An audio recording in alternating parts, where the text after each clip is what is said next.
Okay. Alright, cool. So, anyway, this is my good friend Sonny Arvado. He's from Strength by Sonny. And I've been watching him for a while, and I like his content, so I thought he would be on our show. So, go ahead and introduce yourself. Yeah, thanks for having me on. What's up, everybody? Like you said, I'm Sonny Arvado. I'm the creator of StrengthBySonny.com. It's a men's self-improvement site that pretty much focuses on, when I came up with the idea to do it, I wanted it to focus on pretty much anything that a guy would want to know in the modern era. So everything from fitness, bodybuilding, professional networking, obviously the dating stuff, that's a big part as well. And just overall looking at the culture, I had the site focus on that. I've been doing it about 4 years now. Last year, I released my first book. It's called The Parents and Tellers. It was the #1 bestseller in 3 separate categories on Amazon. So I'm very excited, very grateful for that experience as well. But other than that, just been at this, 4 years being on the internet, giving people advice all over the world. I definitely got a lot of unique insight, a lot of unique information that I'm happy to share with anybody. Great. Okay, well, I guess I'll start with my first question. Since we both are in the self-improvement category, or I guess the self-improvement genre, I just wanted to know what personally brought you into it and made you want to get into that career, I guess. Does that make any sense? Yeah. I think now more than ever, we're at a time when people it's hard for guys, especially guys, to find their way, and I'm sure we'll get into that in a second. It's hard for guys to find their way pretty much any way you can imagine. It's hard to find your way professionally, hard to find your way just finding your place, in the world. How do you do that? And I think, we're looking for answers, and, when you're looking for answers, you seek them out, and that's how, you kind of get into it. Me personally, I sort of got into the self-improvement stuff towards the tail end of college because, I was kind of getting hit with that reality check that, the fun's about to end, high school and college, I'm more of a kid then. Now I'm getting to the point where I need to find out, really, where am I going in life? Just like most, kids in college or even grad school, you don't have answers, and you're seeking out answers, so you start reading things, and, as I started figuring things out, I realized that, I have a voice, I have a lot of experience on certain things. I've been very successful in the fitness and dating stuff. I'm going to start my own outlet to give people advice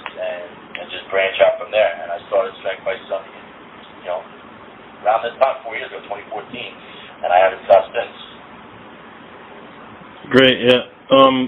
We were talking earlier, I guess, we were talking about, I guess, the generation we're in is basically kind of the fatherless generation. Yeah. And, like, basically we were talking about,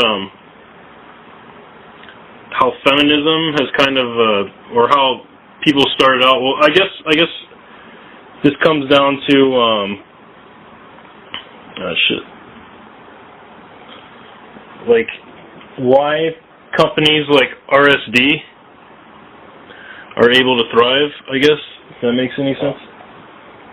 Yeah.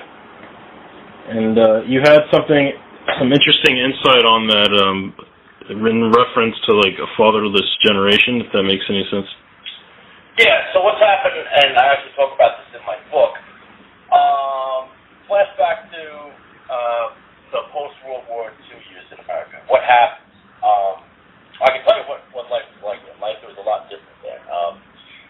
America, we just got out of World War II. The period at the time, we were victorious, so there was a post-World War II economic boom. So what happened? There's an abundance of jobs, there's an abundance of money.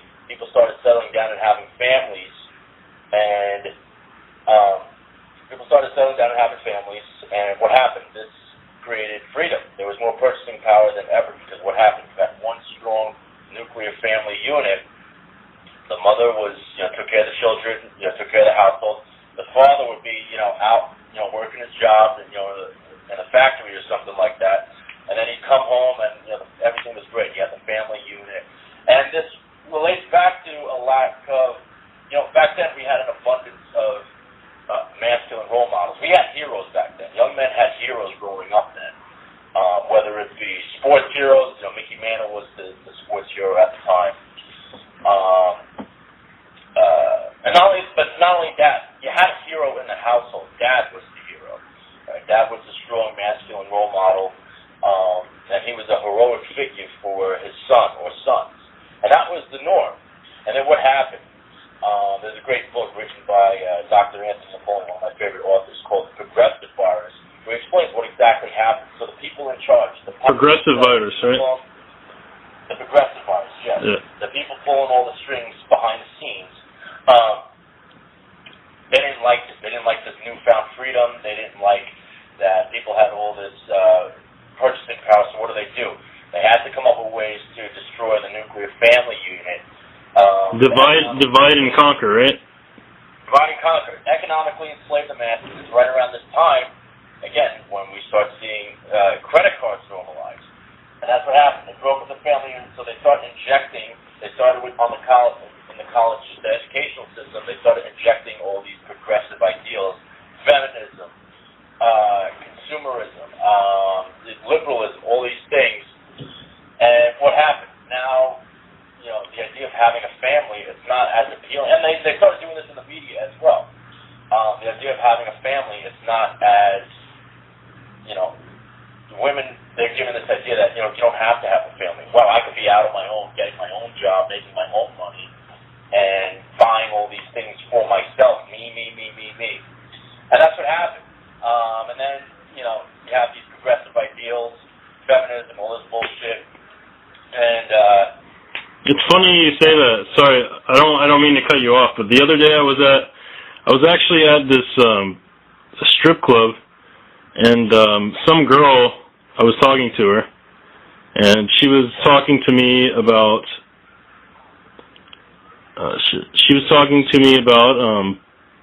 how I was like, what do you want in a man? And she was like, oh, I want a guy who's 6'4", fucking jacked, and all these ridiculous qualities. And of course she was 19 years old, so it's like wow, you got a pretty high opinion of yourself. And she was a cute girl, but it's like if every woman thinks this way, which is basically the cancer that is causing that is going on with American women, that everybody is so sick of American women because they have these high ass standards because of these ideals. Oh, yeah.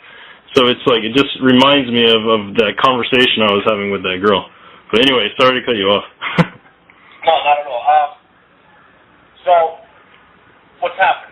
Over the past decades, these ideals have become more and more glorified, and now, you know, we have divorce is more common than ever, and what you have today, you have a generation of young men who, they don't grow up with a masculine role model or fatherly figure. They grow up raised by single moms for the most part. Okay? And so what leads people to a company such as an RSD, people are desperate to fill that void. We all have that growing up. Some people are lucky, such as myself, where you actually have that masculine role model, that fatherly figure in the household, and everything's fine, and, life is great. But for the most, that's not a luxury that a lot of guys have nowadays. It used to be the norm. Now it's a blessing. It used to be a guarantee. Now it's not. So guys, they're desperate to fill this void, and you're desperate to fill it with anybody you can find, and, that's how you get that. All right. I totally agree, but anyway, the next question, now that we covered that, is pretty much, I guess, we were talking about earlier about how RSD, most of the men there are low testosterone, not in very good shape, basically not the most well endowed when it comes to genetics or whatever. And which brings me to the next question: is do you think looks and aesthetics is important in PUA or in pickup? Yeah, no, it is, and this is a debate that will continue to go on and on. But looks and aesthetics, this is when it comes to getting chicks, it's the most important thing. The metrics that we use to, I guess somewhere along the line, people thought that men and women are very different from one another when we're not. The same metrics that we use to assess a woman's worth. Dating value, right? What are the metrics we use? When we look at a girl, we're not looking at these unquantifiable metrics such as game and confidence. That hot chick at the gym. I'm not attracted to her because she seems confident or she has good game. I'm attracted to her because she has a sexually dimorphic, youthful, vibrant face. She has breasts, she has an ass, and she has legs. We're attracted to these biomarkers of health. Women are the same way. What are the first thing that women look at? They look at face, overall health, overall physique. The same thing applies. Yeah, they look at thinness, like I was saying earlier. I had a little experimental phase early on where I didn't really care as much about my looks, and I didn't go to the gym as much. But then after some 4 or 5 years of changing my lifestyle a little bit and doing the whole low carb keto thing, I lost 20 pounds, and I totally noticed a big improvement, not just on my success with women, but my confidence, because I was seeing that I got this success with women, and after 4 or 5 years, I felt my confidence level increased exponentially. But anyways, next thing I was going to cover is, do you think being good with women helps in other parts of life? Yeah, it does. And I would argue that it's definitely a metric of how you're overall doing in life.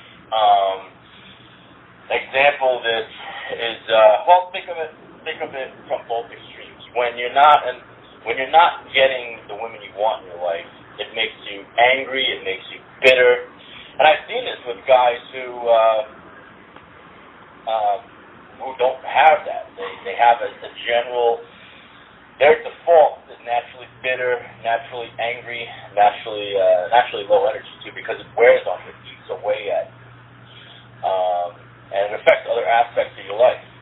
Now, on the other side, and I think this is just as interesting, if not more, are the guys who their entire life is falling apart.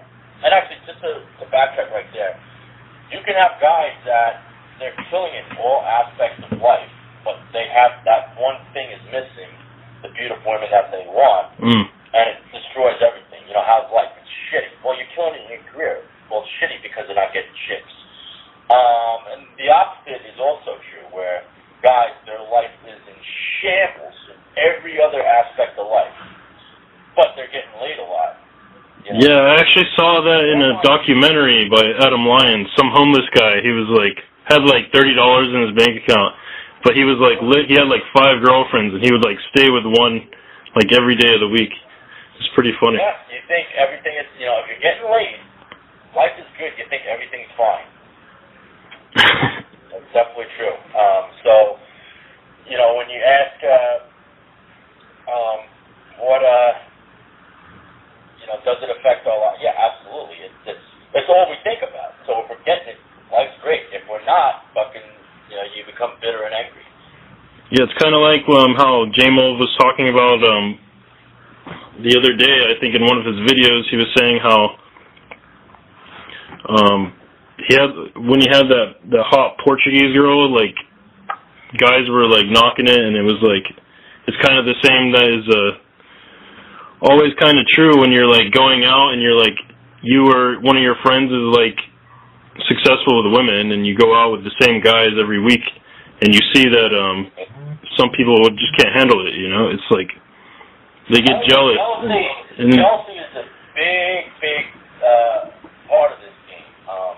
When it comes to beautiful women, they receive jealousy. They're jealous. Their less attractive peers are jealous of them. The men who are not getting them are jealous of them, and the men who are getting them, they receive jealousy from their peers who are not getting them. So that's an example of that. When you get a beautiful woman, other guys get jealous of it. It's definitely the case, especially guys that don't have as much success. They'll look to bring you down. And this is, we were talking about this before. This is why, so I wrote an article. It's called 100 night game / party scene situations and how to deal with them. I'm going to release that tomorrow. But there's a point there that I made, like when you're out and you meet a new chick, I say, and if you really got her isolated, don't bring her back to your friends to meet the friends, okay? Because any number of things can go wrong. The main one that tends to happen is that your friends, even though they're your friends, they let that jealousy come out, and then they do a couple things. They either try to steal the girl, or sometimes they won't even try and steal her. They'll just try and sabotage your ability to get her. And that's why this is more common with guys who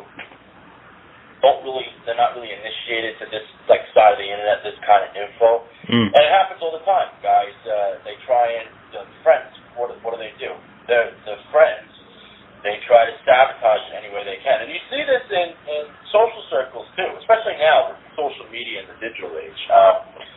You see, that's why I always tell people, like, if you like a chick in your inner circle or your social circle, do not tell anybody. Don't tell anybody, because even if you tell your best friend, you know, either he could do something or he might tell his girlfriend. I've seen it usually happens that way. Like, you tell a friend, he's in bed, you know, just having a pillow talk with his chick, it leaks out there, and then once the chick finds out, you're fucked. She's going to tell everyone. It'll get back to the dude. And the dude, they try to sabotage you in any way. It's common. It's how it happens all the time now. It can be like, it's kind of similar like in social circle game when you hook up with a girl in your social circle. It's like you don't kiss and tell, otherwise, because it's like if you were getting that pussy, you're gonna lose that pussy. You know what I mean? It's gonna stop coming in. Yeah. But anyway, I guess next question is going to be a little bit more about you. How long have you trained? I started here's the thing, I was a 3-sport athlete growing up, so I was always naturally athletic. But as far as actually getting in the gym and lifting weights, I started end of June 2006, and I've just stuck with it ever since. Yeah, I see. Anyway, what was the next question? Oh yeah, your educational background. Yeah, so I got it. I got a bachelor's degree in political science and history. You know, I didn't know what I was doing for the most part. Screwed around in college, and then I got my MA in management from the business school. And your background is Russian and Filipino, right? Yep. And, Filipino, Russian. My father's from the Philippines and my mom's Russian, but she was born in the States. Yeah, my mom's also Russian. That's cool. Okay, so yeah, I guess that's pretty much all I got for right now. That's all the questions I wrote down. Like I said, I remember because, for you guys. Did you want to go into something else? Do you have any questions for me? Yeah, well, I was going to say, this is the second time. The first time we didn't get it, but we definitely talked about more stuff the first time. But I guess going in, if you want to talk more about the RSD stuff. Yeah, definitely. The question was what my initial thoughts are on it, and I'm gonna do everyone a favor here, and I'm gonna give you probably the most informed, honest answer that anyone's gonna give out there. So I think a lot of people that kind of have their own brands, own websites, kind of branching off, doing their own thing.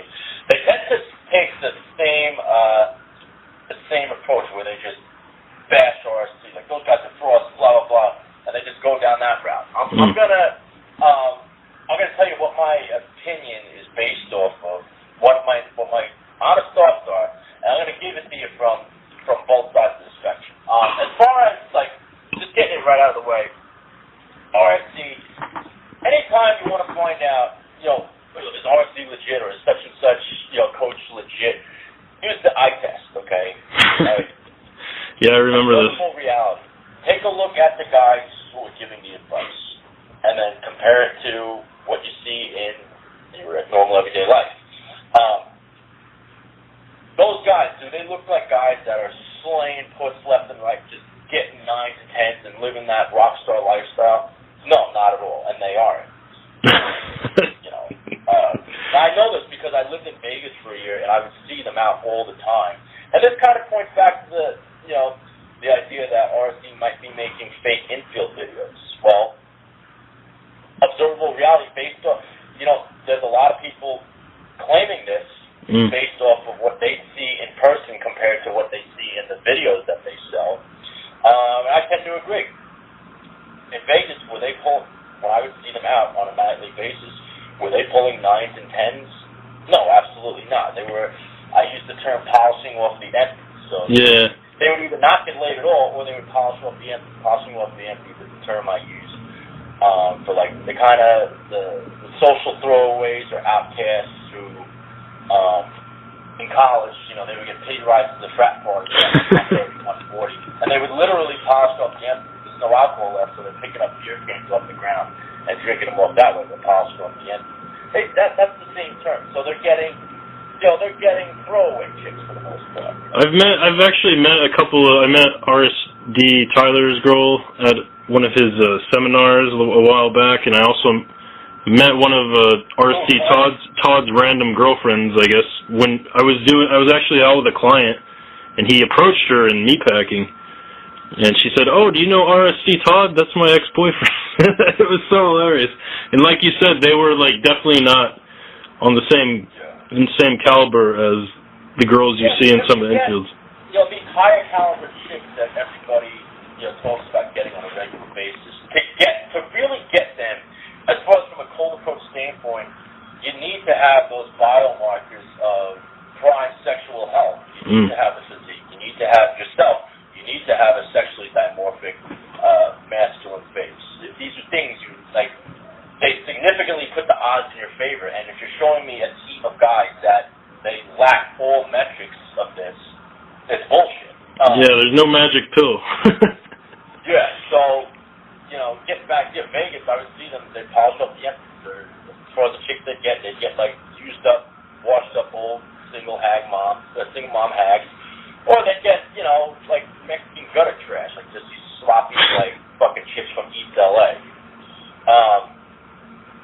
That's what they were getting. Now, like that Puerto Rican chick that J-Mo was bragging about in his video. No, to his credit, I actually thought that, I wasn't there in person, but I've seen the uncensored chick. To me, he showed, that's an attractive chick to me, because she had all, Yeah, she was hot, but she was, the way she was, she definitely didn't grow up with a silver spoon in her mouth, you know.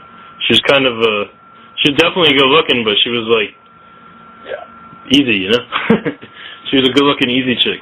But whatever, that's just my opinion. Yeah, I mean, but there were guys. I thought it was ridiculous when there were guys that were talking shit to him, saying she's like a 5 or a 6. That's not a 5. Yeah, she wasn't a 5 or 6, but she definitely wasn't a fucking. She definitely didn't go to Harvard. But whatever. All right. But yeah, getting back to RSD. So my point is, are they who they say they are? No, they're not. And observable reality, not just mine, but pretty much everybody that, it's not a good sign when everybody who comes into contact with is saying the same thing. Yeah, it's definitely, they're definitely marketers first and foremost. But, and here's one point that no one makes, and I'm going to make it right now. Are they overall bad or good? Are they overall bad? I'm going to make an argument that there is some good to them, and here's why. Most of the clientele on this side of the internet, you don't want to tell them the cold hard truth. The cold hard truth is that they have shit genetics. They're just not. They didn't have enough prenatal testosterone or something like that. Just growing up, they lost out on the genetic bottom.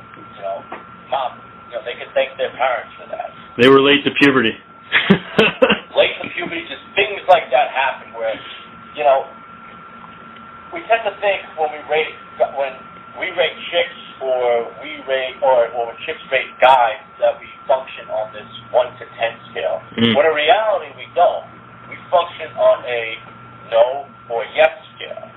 And then sometimes you kind of have those on the fences and maybe there's something that fucking points, kind of tips the scale in one direction.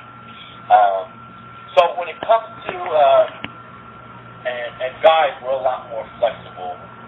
We have lower standards with this because we have higher sex drive. We have more testosterone in the body. So women, they tend to look at guys as a no, or when they're making that snap judgment. I think you said it before. Within the first 30 seconds. Yeah, I had many girls tell me that before. Yes, they're thinking no or yes. Okay.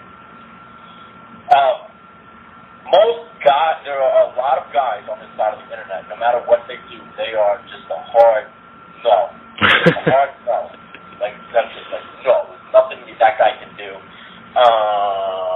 I mean, there are certain things, and I have helped a lot of no's become yeses, but it has nothing to do with game.